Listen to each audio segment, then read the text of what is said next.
Thank you very much, my good brother. Thank you for remembering that you came to Nkandla. And thank you very much, my brother here and my friend.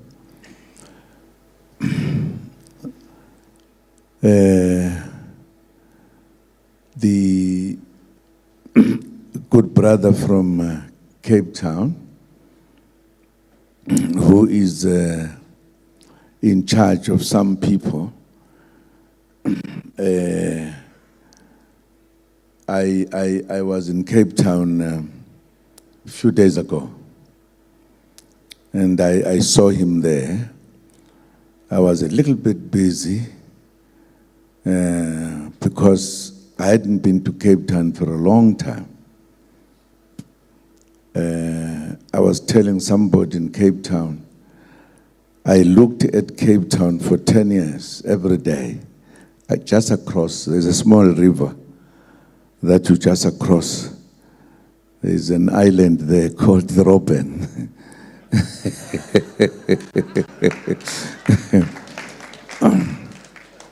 So I'm recognizing you. In Zulu, I would be saying Dabezita. I'm pleased, ladies and gentlemen, to be here today.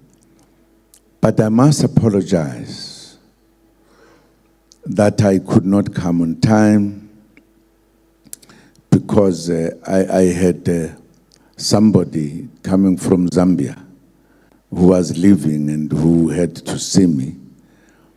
It's a friend I've known for years. So I delayed. I'm very sorry. Next time I'll come before everybody comes to the hall to cover for what has happened today. But thank you very much, ladies and gentlemen, for the opportunity that I'm here. I'm sure many of you have seen me without me seeing you, because I've been talked about, I've been given names and everything, but my name is a complicated one. It's a whole sentence. So I can't even explain it, it's long. But of course, because my parents were Christians, they gave also the name Jacob. The surname is Zuma. I become so popular because people think I always do wrong things when I don't. I always do the right things. So thank you very much. I'm so happy. I always love telling a nice story. It's because where I come from at Nkandla, we don't speak Afrikaans. That's why I will apologize that I can't speak. I was in Pretoria in 1963, detained. There was something old ones will know, which was called 90 days detention without trial. And I was at the main prison there. I entered, and a small cell, and I was told, somebody spoke Afrikaans, point, and I was just looking, because I was hearing nothing. Okay. So I was sitting, and after some time, the door opened. No, I did not know that we've got to stand up. I was just because of respect, I stood up, and then they opened. Then there was a question posed to me. Kafar, waar is your karkie? What? I said, sorry, sir. I don't understand Afrikaans. Ek vra, waar is your karkie, jong? And I looked at myself. I was wearing a trousers which was a silver gray. I said, why is he thinking I'm wearing a khaki trousers?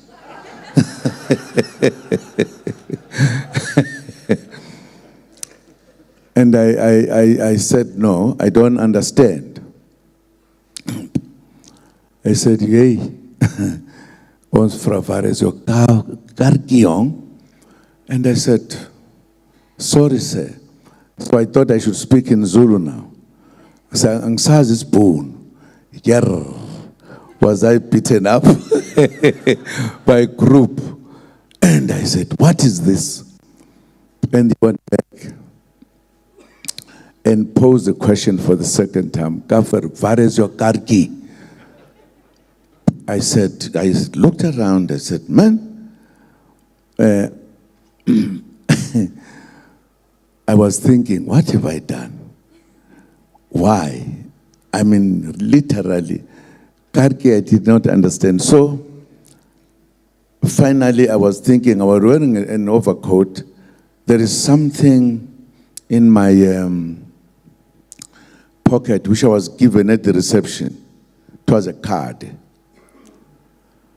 So I took it out. As I took it out, he said, Moi, kafar, moi. This is the thing. I've never forgotten that Afrikaans word because it was an experience. But that is even better. I was alone in the cell. I was alone. So what is it? Then I was taken later to another cell to meet the other fellows who were sitting there. And we make noise. We talk. And the water was very sharp to say, no noise, please, no noise. And finally, one day, because we were in a cell, a long cell, we were making noise. Whenever we hear the keys, we keep quiet. You wouldn't know which cell was making the noise. And finally, he had a plan. I had given him a name called Kandagana, the tractor, because he walked like this. And he pretended he was locking the doors, and he was not. He was just pushing the doors. So we were making noise. In the cell, there was only one person who knew Afrikaans. All of us did not know. One fellow came from CapeTown. I wondered why he does not know Afrikaans. His name was Russell Mbani. And the water was moving slowly. And he got to our door. And he opened slowly. And as he opened, we all jumped. He said, "Ja, wie mag rasiso, huh? Wie mag rasiso?" And this friend of ours, as we were standing, he said, "Yes, sir, I am Russell, sir."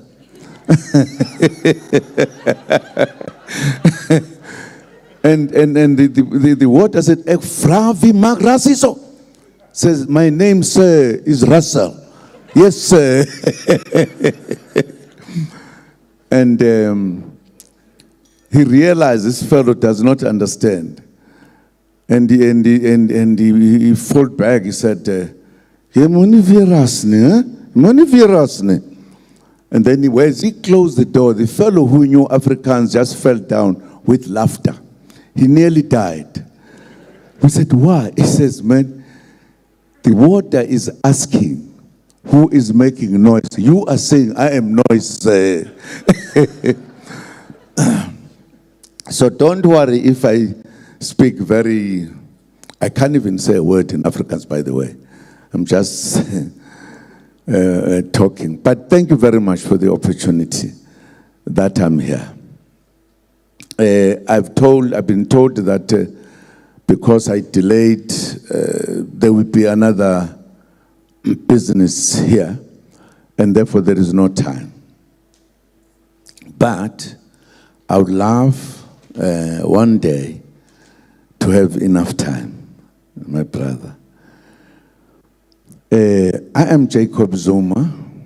from Kandla. Kandla is a place deep in Zululand, where I come from. I grew up there as a head boy. I had no opportunity to go to school because my father died when I was very young. I tried to educate myself just to be able to talk to people, and I succeeded to do so. I then joined the struggle to fight for freedom. And I come from where people will remember who have looked at history. The last war between white and black was at Kandla, Bambata War. That's where I come from. Thanks God that was the last one of all the wars. Because thereafter we had to talk, we had to find ways how to live together, etc., etc. And therefore I became a politician.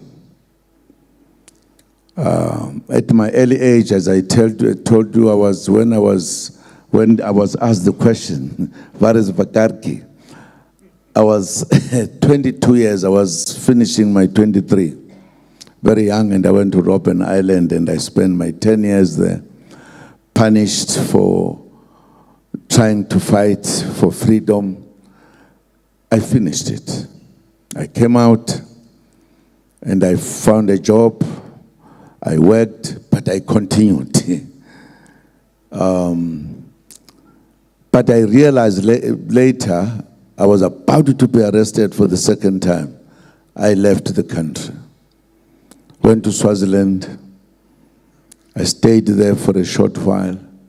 In fact, that's where I met this man who was talking about me day before yesterday, Tabombeki. I met him in Swaziland for the first time. Later, I went to stay in Mozambique, where I spent almost closer to a decade. And I was given every other kind of task to undertake. We had a very good president, very kind man. The man was called Tambo.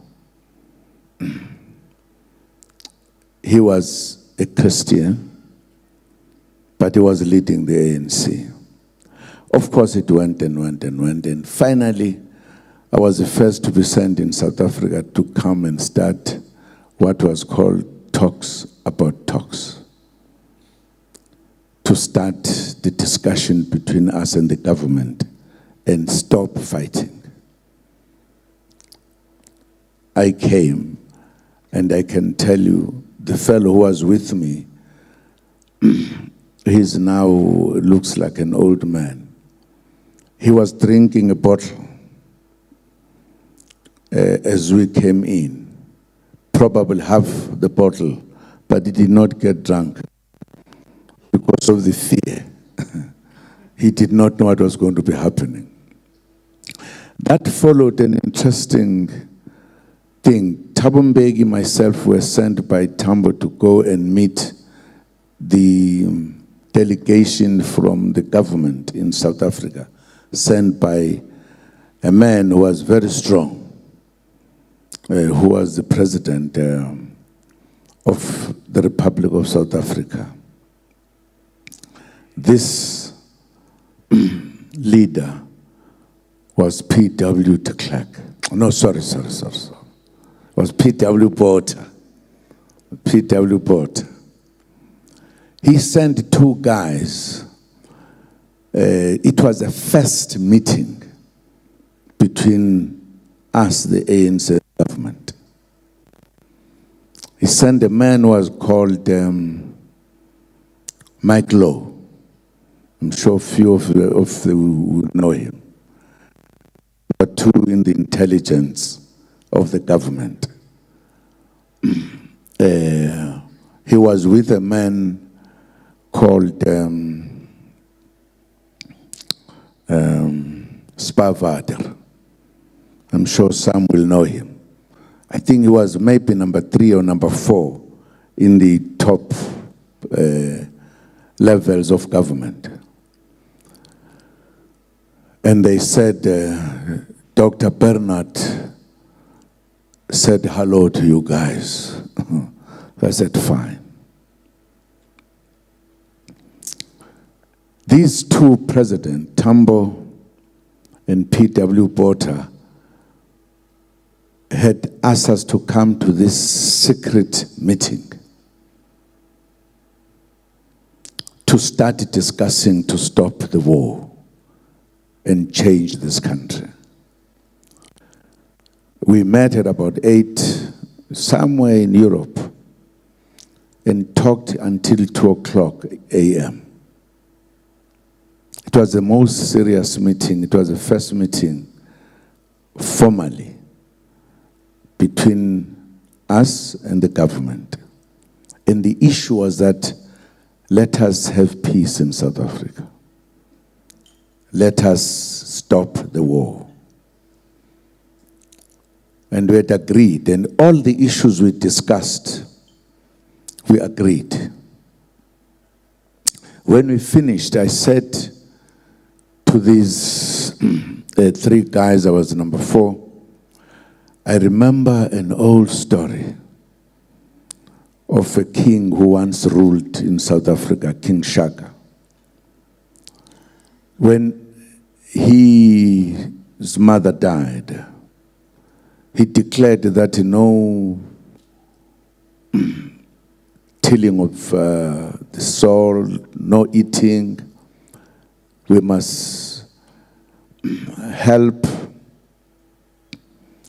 to cry with him for his mother. But what is a secret is that he had actually killed his mother. But he said everybody must. That's true, because he had a very funny theory that he must not give birth to a child who is a boy. Any boy who would be born must be killed. And his logic was that if they grow, they become big, they will kill him in order to take over. Very funny thinking. As a result, people began dying of starvation. And there was one of his Shaga's indunas, strong man, who was also a leader. He thought the country was dying. And Shaka wanted to come. Whenever he came, you must cry, because his mother has died. And where to get the tears? People developed a method of taking a snuff in order to call tears. If somebody said, hey, his message is coming, they'll choo-choo. And by the time he comes in, they are crying. So he said, he was happy. Very funny man. But this man called Gala felt this man is now Malugu. He decided to go to him, to challenge him. Everybody was afraid to tell him, don't do this. He came, he started praising him as he came across the river, as he's coming, and praised him until he came. He was sitting with his men. And he said, at the end, when he finished praising the king, he said, King, we all regret for your mother dying. And we have said we must mourn, and we've been mourning. But you said we must not plow food, we must not do anything. The reality is that your people are now dying as a result of your instruction. Please, please, it is enough. We can't die more. If we all die, what nation are you going to rule? There will be no nation. So I've come to say, we have done it enough. It must stop.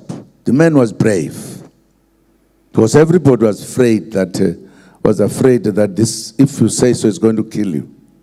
And he turned to his men and said, why didn't you advise me? They were thinking he's going to say, kill him.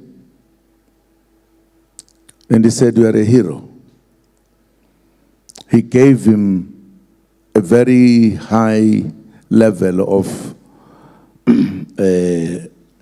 recognizing the hero.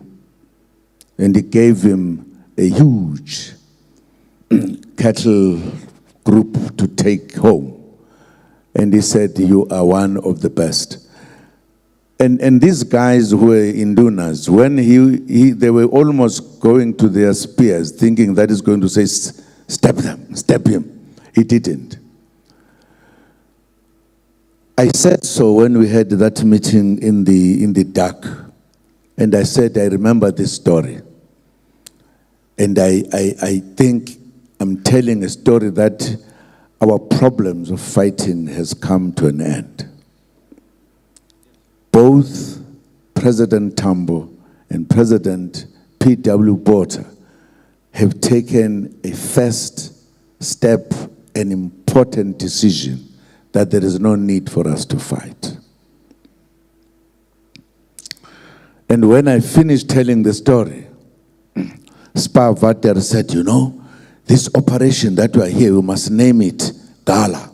Huh? I said, fine, whatever name.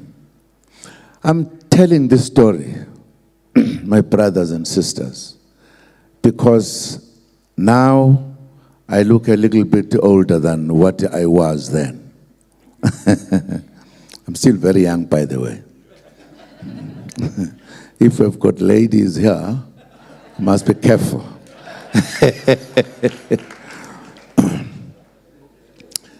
I'm saying this because this is an opportunity for me to say, we are all South Africans, we are together. We belong to this country. How the history has been is one thing.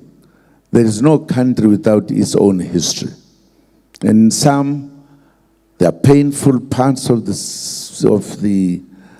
road that we travel, etc. We finally came, I was part of those who were negotiating, from talks about talks, etc., etc. We finally said, yes, South Africa is free. And we've lived 30 years now since then. And South Africa is fine. But politics is politics. I always say, I don't know why I became a politician. Because politicians, they have all colors. Very few you can say these are straight. They always walk like this. They look around because they create enemies, and then they are also running away. But in the process, things did not come correct together. Because there are issues in the negotiations we did not talk about. And that, I think, we made a mistake. My own thinking was, after the negotiations, once there would be no fight, would be peace, we can then say, look, what is it that was left unattended to? Because we need to attend to everything. We need every South African to feel happy. We need every South African to feel, I am at home. But I think our colleagues and everybody else, we were together, we did everything. But at some point, things did not go very well. In a country, everybody must feel happy. And that should be our job to do so. But unfortunately, there were some things that were left unattended to. And instead of attending to those matters, instead of attending to those matters. By not attending to them, it began to make people to think in different directions and to act in wrong ways. That is what has taken at least this young fellow from Kandla to where he is today. I've had a lot of discussion with my brother, and we've agreed on everything we talked about. Absolutely. Because we need peace. But if those who are in power don't listen and nothing happens and they sit as if nothing is wrong, then that becomes a problem. As you know, at some point I became the president. But I did not finish it. Politicians said, "Don't go." I said, "Why?" "Yeah, just go." I can tell you what they said to me one day. I said, "There's a new president who's talking about, what is the word? Huh? The new dawn, the new something. We want him a chance to exercise that." I said, "But there's a policy that when you have a president, he must establish himself, blah, blah, blah, blah." No, go. There's a lot of stories I can tell about that. But I said, fine. I don't want people to scratch one another because of me. I wrote a letter. I'm resigning. After all, I had not wanted to be a president. I was pushed to be. But for me, the man, even the other president who was said to leave before he finished his time, people are complaining he did not give, he refused people to get the treatment for blah, blah, blah. I said, please don't do it, because it will be a tendency that you will always say you go whilst people have elected a person. But nevertheless, things went wrong in my view. And they went wrong step by step. And finally, I did not know what to do. You try to advise, firstly, older than him. Secondly, knowing politics. He doesn't know politics. I know him because he's not criticizing a person. He doesn't know politics. Because if you know politics, you behave differently. I tried to raise the matter. Don't do things like this. You can't make one side of people or your people happy, others not happy. If you are in charge of the country, everybody must be happy. And if people are complaining, take care of their complaints. Listen. So, in a sense, I came to a point where I said, well, even myself, I have to be hiding. I don't want to talk more about those kind of things.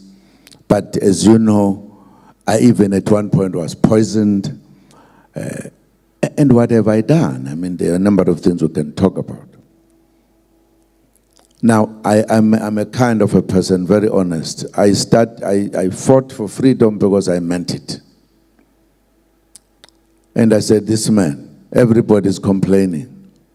When I was the president, some people started this thing, what do you call it, when the gas goes away, comes back? Huh? Huh?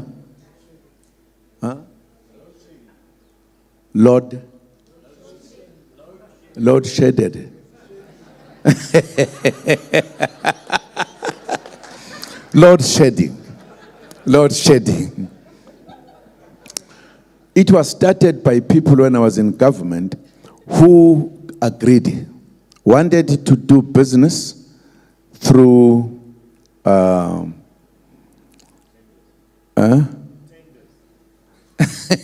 tenders, maybe tenders, yes.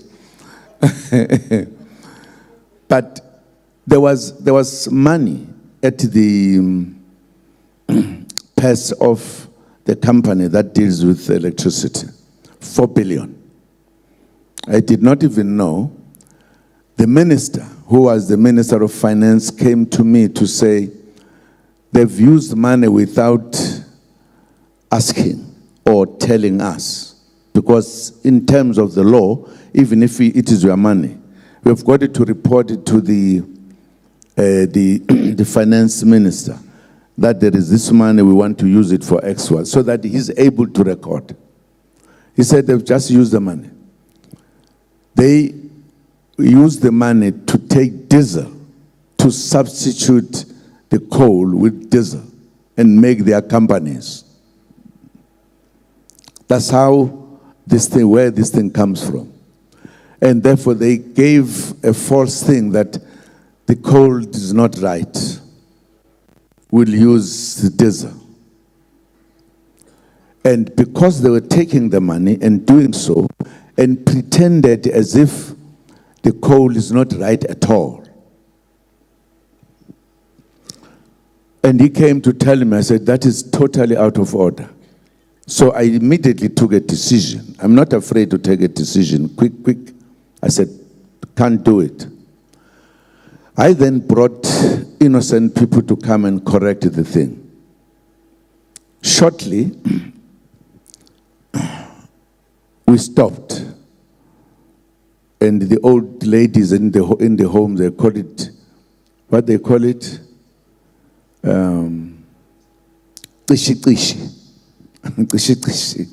Meaning the light goes away, it comes back, it goes away. We stopped it. And I even made a statement that it will never be there again. And it was true. I also suspect that even the reason why I should leave, I was made to leave being the president, they wanted this business. I was an obstacle. So I was off. They went back. Up to this day, we have a problem.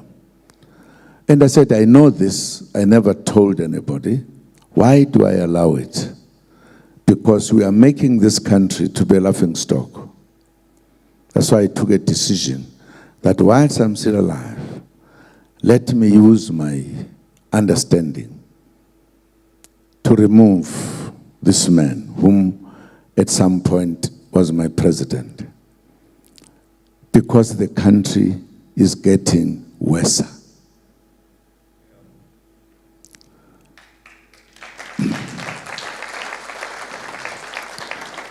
When I went to the conference of the ANC, I decided not to go there as a former president, as a delegate, because I wanted to debate these matters. I raised my hand until this one was tired. I took out this one. It also got tired. Comrades helped me to say, hey, nobody was seeing me. Until he said, well, meetings, and now we go to the groups where we discuss matters. I walked to the chair and the president, and I said, why didn't you point me to speak? Because I've got views about how you are handling the party and the country. They said, no. You will talk when you are at the commissions. And I went to the commission. Unfortunately, I'm just a fellow from Gandla. My sophistication is not there. I'm just me. I then raised the matter in the commissions. I said, I think you are not running the organization properly. You are not running the country properly. This is not what I sacrificed my life for. Why are you doing this? And I said, this president of this organization is actually not the president, a genuine one. Not genuine, because somebody gave information about him in public, that he has been given money to buy the position to be the president. And when he went to the commission, because that allegation had been made, he was asked, did you get money to pay for you to be charged, to become a president? Under oath, he agreed. Under oath, he agreed, said yes. And therefore, he was not the president that was elected honestly by members. And I said, I have a problem. Why did the leadership not talk to him? And I said this in the commission, honestly. And I said, firstly, this man is not a president. He's a fake. He was bought. When there was an attempt to investigate what was said, he also broke the law. Because when the public protector said, answer these questions, today, the following day, he sacked the call. Now, you can't have a man who thinks the country belongs to himself. He's totally out of order. You can't remove a policeman because we are a president, because he wants to arrest you. That's not what I thought this country should be. There's no man who has such a power. Not at all. So I said, sorry. I was saying it now in the conference, in the commission. This man is not a president. Secondly, a man called Mackenzie said to him, he is a spy for the CIA. And he said, if you don't agree, let us go to court. I'll prove it to you. I've got evidence. He never said, I'm not a spy for the Americans. Secondly, his former comrade, Terra Lekota, in Parliament, I'm sure many of you saw, he said, you were a spy, and we went to prison. You did not went because you asked to be released. And nothing happened. The leadership of the ANC did nothing. They then started making all funny stuff.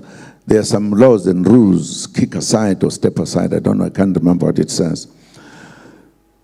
But they hold Secretary General off when he was not found any guilty because he had never gone to court. And in his mattress, people found rands and dollars hidden. And his colleagues said he's a clean man. The big judges, he's a clean man. But the man committed a crime. So these are the matters I raised. I said, therefore, you can't have such a president. Why do you have him? I was never, even when I was arrested, I said what I wanted to say. Now, this is what made me, because after that, they did something they've never done in the history of the ANC since 1912. Once they saw my contribution coming now to be discussed in the bigger thing, they decided to say, no, we are postponing this conference. It has never been postponed before. And the conference never set. Only different meetings of what is it? National Executive Committee here, provinces in their places. That was not a conference. I realized this organization is no longer the organization I joined. I was in all the time. This one, I call it the organization of Ramaphosa, not our resolution. And therefore, I took a decision. I can't be ruled by this party under this man. But I can't keep on opening new parties like people do. We've got so many parties, we don't know for what reason. So I decided to revive Mkhonto Wesizwe as a political party to rescue the ANC and rescue the country. And that's the reason why I took the decision. Mine is that we need a peaceful South Africa. We need all of us feel at home. It is in that process that I've been raising the issues, because there is no equality in South Africa. And I think it is our duty to work to create harmony. If other people are starving, are dying, and others have everything, I don't think that is what God wants. I don't think this is what we all want. But I believe we, as South Africans, we need to sit and talk. How do we correct this? How do we correct that? Because the majority in South Africa,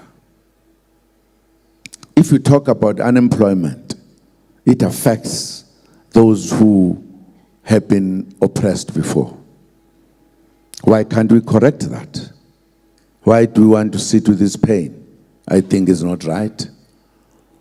We need to sit like this and discuss and agree, how do we correct this? We are all South Africans. I've had a lot of discussions with the brothers, the Khoisan, who have been rejected all the time. Why? And they've got things to raise. They want peace, we all want peace. And that's why I said, at my time, at my age, I would love that. Perhaps we should not put politicians always to be the solver of all problems, because at times they create problems. Oh yeah, they do. Politicians, they do. They are politicians and politicians. I mean, I can't believe, for an example, that instead of having probably 2 political parties in South Africa, we have parties that I can't count. Why? But there are stories and stories around that one. I therefore have been talking to my brother and friend here and my sister to say, I would love such an occasion where we could sit when we have time as South Africans and talk about our country.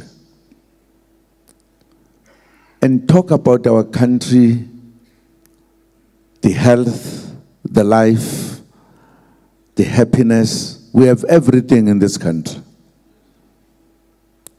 We are one country that God loved by having everything we need to look after ourselves.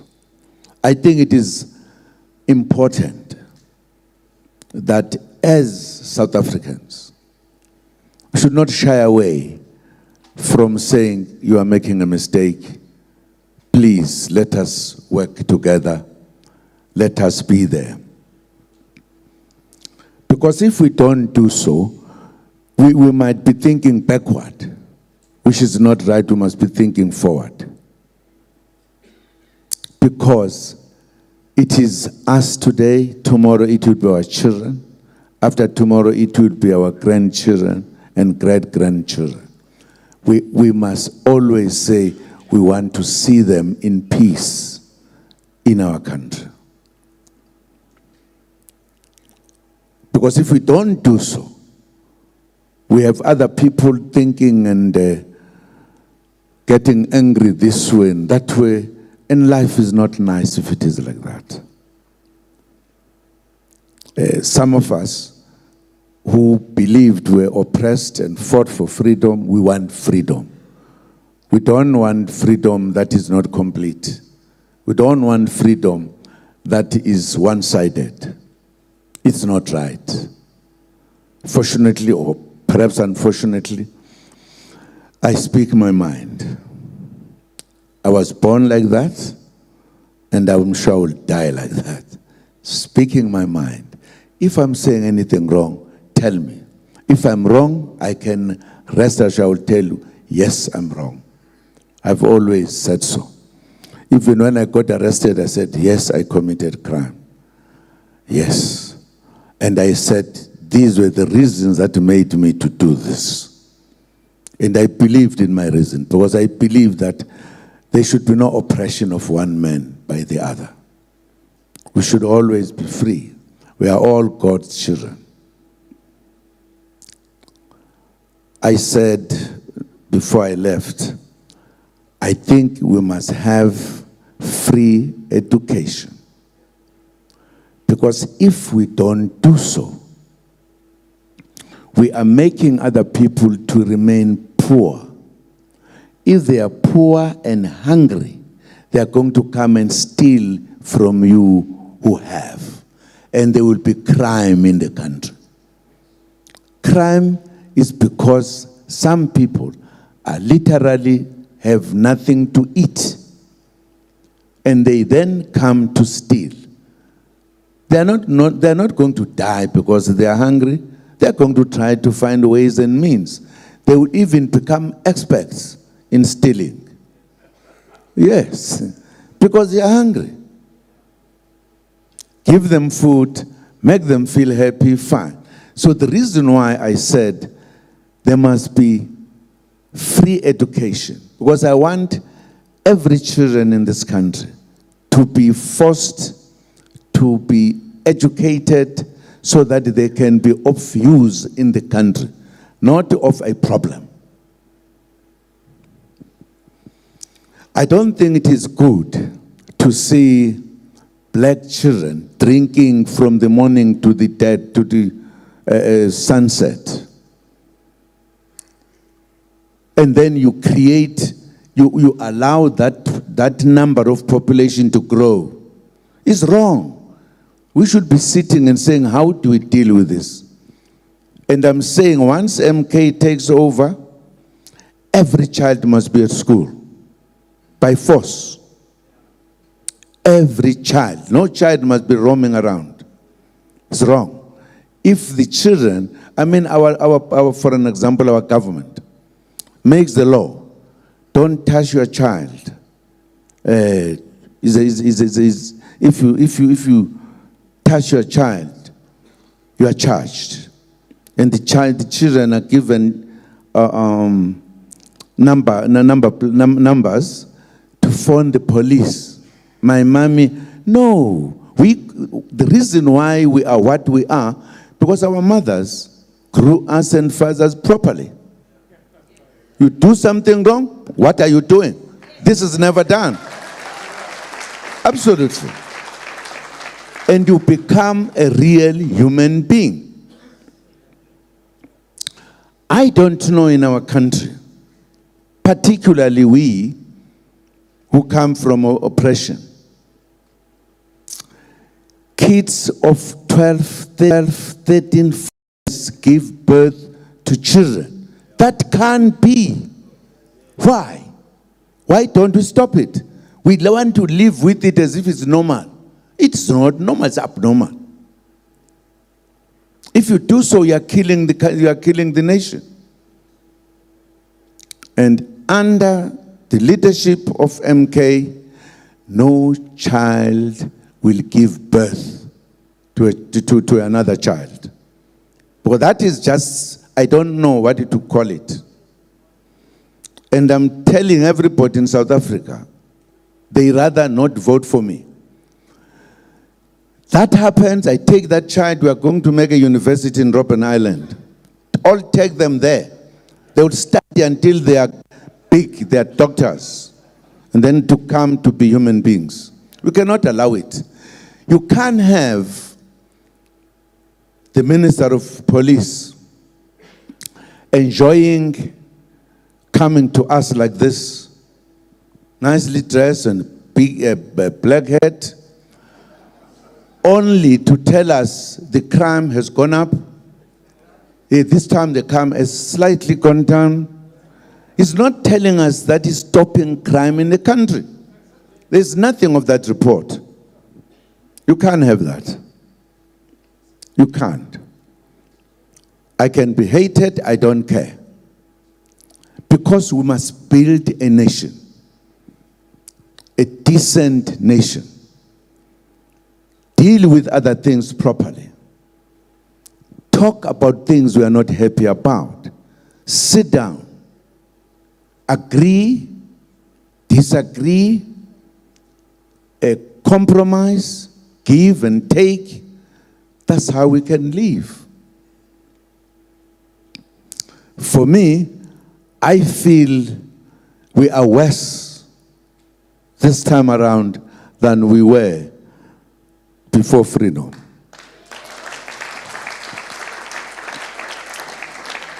And to me, it is the duty of all of us as South Africans to correct the wrongs. We can't just stand and look. It is absolutely crucial. You cannot have a president who looks like a huge criminal and be proud that this is our president. Well, I don't know about that. I'm just talking. So for me, I would want to use this opportunity to say, let us, and I thank you very much, my brother, because at times one does not get this opportunity. That this is my thinking. This is my thinking, and I can give you details why I chose MK. I did not come with a sophisticated word, democratic or democracy or whatever, because all of those things is just names. Because we are told, if you want to know what is democracy, we are told is a good country that rules with the majority agreeing on things, then that's fine. But there are laws that are being made, laws which are not made by us, the majority. Not. They are made by a minority that we take to put in parliament, who come from different political parties, representing different kind of ideologies and ideas. And they are making laws for us. We are sitting. We only do, this is called majority rule, once in 5 years, only, when we vote. After that, we vote for nothing. We are just sitting and looking. In my village, the chief, who is younger than me, asked me to come to their place where they sit. They said to me, this law, you were in parliament when this law was made, that a man must marry another man. I was asked. And that because two men cannot produce a child, they have a right to buy a child because maybe they have money. And then, in other words, put the third person in this business of theirs, who must now not understand whether he's a man or a woman or whatever. So I said, no, it's democracy. I said, that's democracy. I said, what democracy means? Means the majority rules. But you are told there's a majority rule in South Africa, but it's actually not. There's majority rule once in 5 years. Every day it is the people who have their own ideas who are in parliament, who take decisions. They don't even consult you. Here, majority rule is just in words, not in reality. Because if it was in reality, all of us here would have heard somebody saying, here is a law being made in parliament. what is your view? We would all know we shared our views, and the majority would have ruled. This one is not. Some fellow there who keep on saying, order, order, all of those kind of discussions. It is not us. My view is that under MK, we must sit and actually agree this is how we want to run the country. We must have meetings like this where we are able to get the views of the citizens about whatever issue. And then if majority have said this is what we'll find, then we'll be really practicing majority. All young fellows, this one who are drinking and smoking dacha and smoking all funny stuff, when we are just sitting and looking, is going to get finished. All the kids at school, the boys, once they finish matric in the army, to be taught how to defend the country and to respect people. If they feel they have now completed, then you take them to the universities. Not a single one who's going to stay with the matric. We force them. We also force them to do real education so that they are able to develop this country rather than to kill it. That's how we're going to do it. And I hope we'll all agree that no child must have a child, no child must drink. It's never done. It's one thing more in you can't just drink in front of us. No man can shang and pam.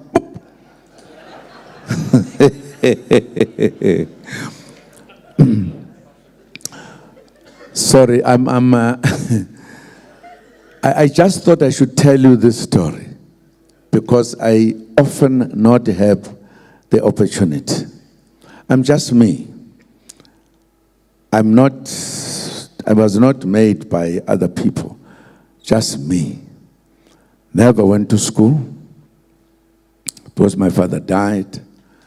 My mother died when I was in exile. I only heard she died after 4 months. I said, well, that's a decision I took.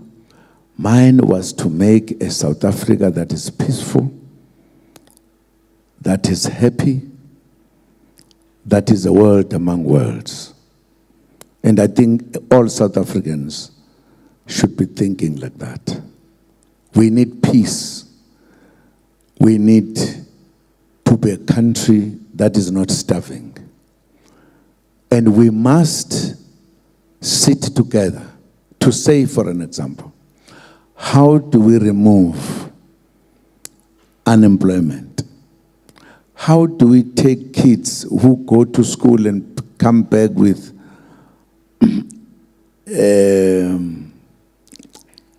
kind of,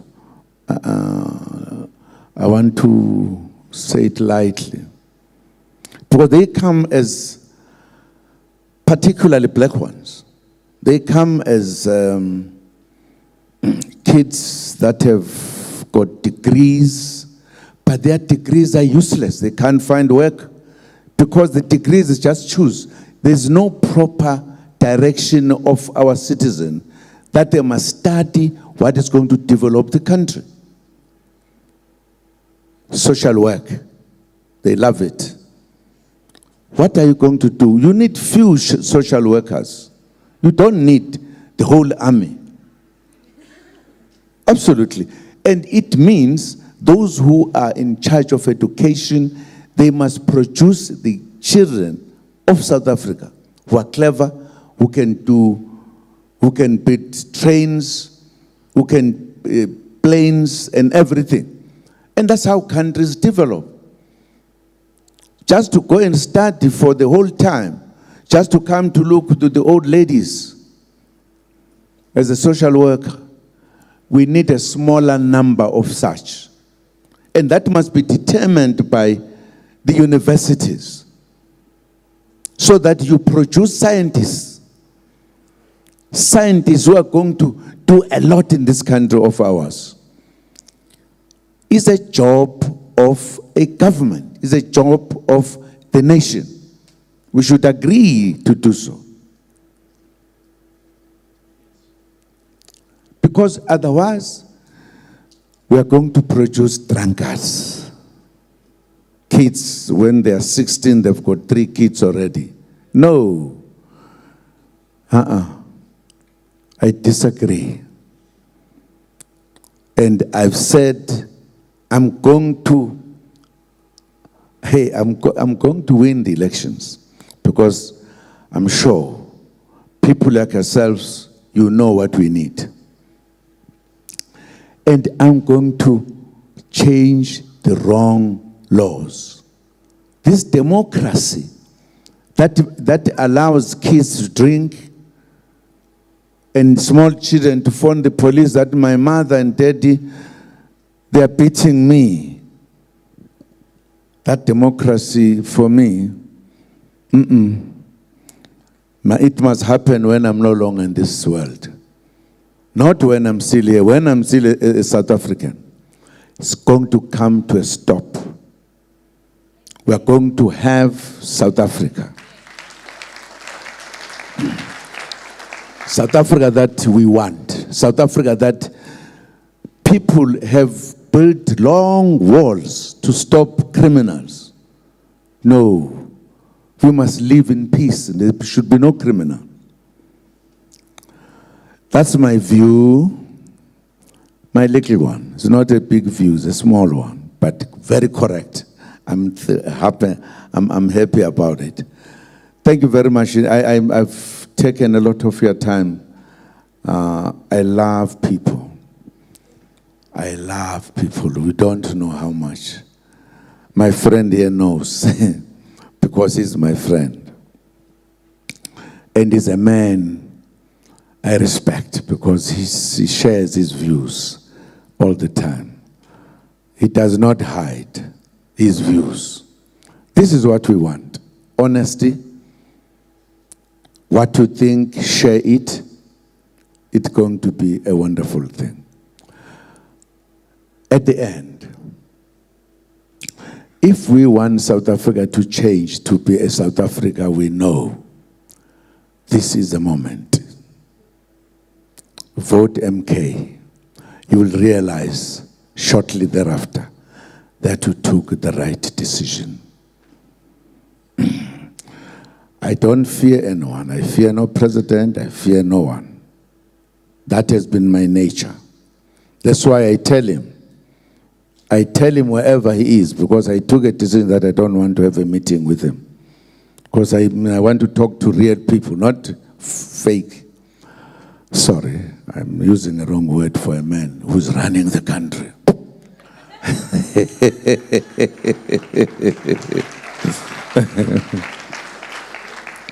My brothers and sisters, I'm a South African, and I'll remain, and I love South Africa.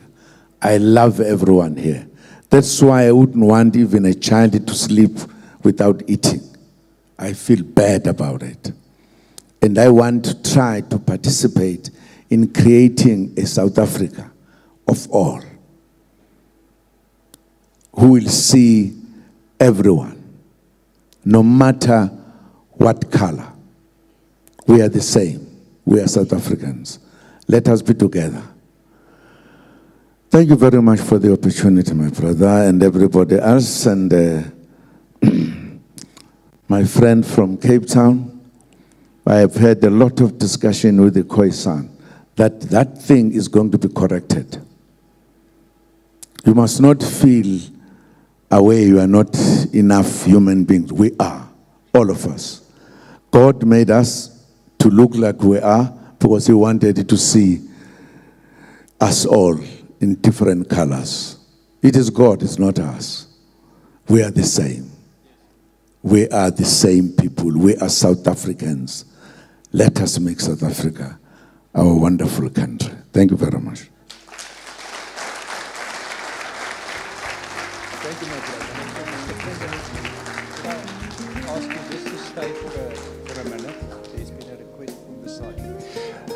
Thank you, Mr. President.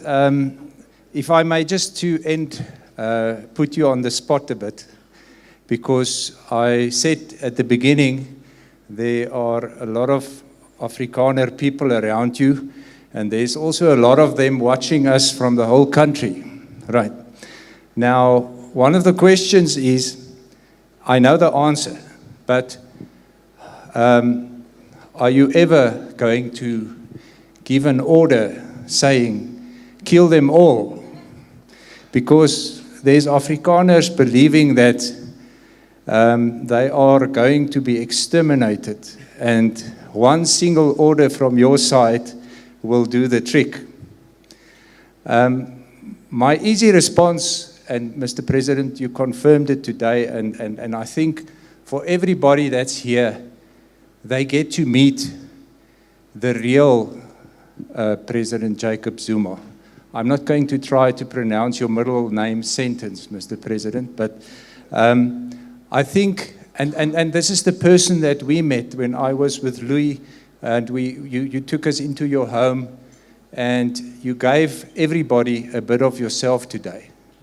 But my answer would be, because you told us that day, your whole life you've been a freedom fighter. You've been fighting for people, you've been fighting for people's lives.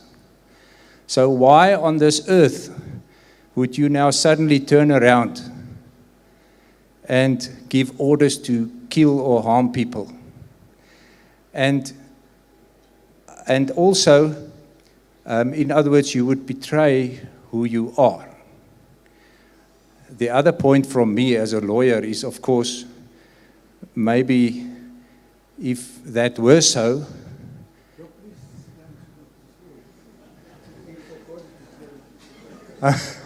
I'm sorry, Mr. President, to keep you, is then, if that was so, you wouldn't have had the problem with the current president no more. So it would have been easy for you to resolve that problem. So, Mr. President, then what they also do, some of them, because obviously, remember the Afrikaners are diverse. It's a wide spectrum, from the left to the far right, etc. They bring up the story of Piet Retief, and they say, be careful. Now that happened 180 years ago. I mean, we're now in 2024. And I'm of German descent. Imagine what they will be thinking if I come to power, what I will do. Because all of the stuff the Germans did. So, and I also know there's obviously two sides to the story of Piet Retief historically, which we should also take note of. But I think, and I know it may sound funny to put this to you, are you going to exterminate the Afrikaner people? Are you going to chase them into the sea? Or what is your intention with them, Mr. President? Thanks God you said you are a German. Because the Germans, what they did to those guys there who are doing something others. No, the point I want to make really is that there is history that we went through, everybody. Not just between black and white, black and black. The man I was talking about here, Shaka, created a nation out of very, very tough kind of stuff. And in South Africa as well, it is not just black and white, black and black in particular. They still have problems among themselves. I think what I was saying here is that we develop, all of us, from olden days to today. And we'll always be saying to ourselves, let us be together, let us unite. We are not going to kill anyone, not at all. You know, when there was an armed struggle in South Africa, we were the only liberation movement that signed an agreement with the international body. that if you arrest, you don't kill. We're the only one. That is why when we came back, we were, of all the liberation movements, they came back with no, what we call mpimpis. We came back with them, which indicate how we were looking at the future, particularly under the leadership of Tambo. Tambo signed the Red Cross agreement that in the war, people will die, but if you arrest, you will not kill. And that is the policy we adopted. In fact, I can just tell you an interesting story. When we were here, Mandela asked the president of Zimbabwe, Mugabe, because he was saying, man, what do we do? What did you do with your informers? Mugabe said, informers? No. I mean, after freedom, he said, no, there were no informers. Why we were to do, what were we going to do with them? He says, no, but didn't you arrest some of the guys who were sent by the enemy? He says, oh, and then? He says, yes, we did. So what did you do with them? He said, no, by the time we came back, was there not a single one alive? So we had no problem how to handle them after freedom. We're the only ones who did so. That tells you the policies that we followed, that even other political, freedom fighters did not do. And I think that's the reason why perhaps I was chosen to come to start talks about talks and to bring South Africa where it was supposed to be. No killing. And that is why, even now, I feel that if we don't correct some of the things, it might lead to people saying, well, maybe let us fight again. That's why I'm saying we need to sit and talk and make our South Africa our country. I will never kill anyone. There will never be such episodes, which were there within blacks and blacks, white and whites, black and whites. We have passed that stage. We are at the stage where we can sit and talk and conclude our discussions and our agreements. So no one should fear me. Absolutely, I'm just a simple guy from Gandla, very simple. I grew up with the sticks, fighting. So I know how to fight. But I believe you have no right to kill another person. It's not your person. That is why discussion, getting into agreement, is what we need to do for our country. Whoever will kill somebody else, he will see me. He will see me what type of a person I am. Because we have got no right to kill another human being when you don't want to be killed. You have a right to bring people together to discuss their problems and find solution. I often say, in the olden days, we had no death sentence. Even Shaka, the most famous pharaoh. In our culture, only one person was killed. Had the right, and you did not even have to make the law, just deal with it. A wish. Mtagat. That's a person, if you are found doing witchcraft and killing people, we are killed there, you don't have to go to court. Absolutely. Because we didn't believe that killing another human being was our right. And it is not up to this day. In fact, one of the things when MK is in government, we are going to discuss that issue. Should we abolish death sentence or not? Because people are killing each other today like they're just killing a chicken. Boop, boop, everybody's dying. We cannot allow it.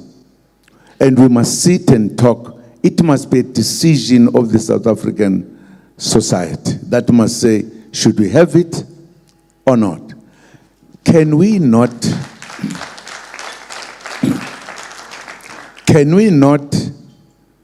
stop the crime without killing? I think these are matters, in my view, if I win, the society must talk about and take decision. I'm not very happy with a smaller group of people taking serious decisions, like killing. Let us either stop or do the what you call the death sentences. Let South Africans say so and tell us why they say we should do this. There must be part and parcel of discussing those matters. There must be part and parcel of the decision that the government takes. Government must be given direction by the voters. That's what I believe in. So nobody's going to die. Next to me, you will live forever. Don't worry. Thank you. Thank you, Mr. President. And then you've got another problem. Because you're a glamour person and you've got this personality, we also understand that you've got a few moves. And your entourage, including your family members, asked me to ask you if perhaps you can, we're going for lunch now, and maybe you can perform something for the cameras, Mr. President. Like, you are well known for a lot of songs and a lot of dance, but it is a request, Mr. President, if you are happy to, I will hand the microphone back to you.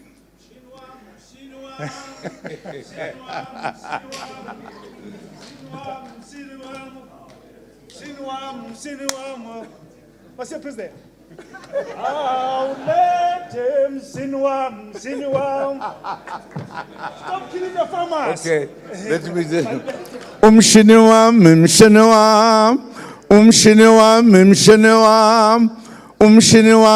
we baba.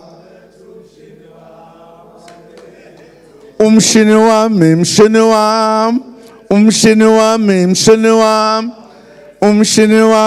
we baba.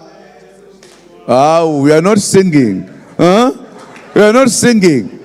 Mshiniwam. I will let Mshiniwam. I will let Mshiniwam. I will let Mshiniwam. I will let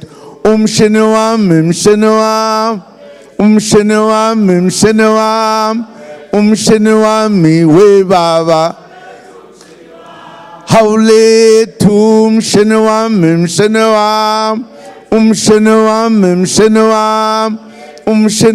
mi we baba. Haule tum shenwam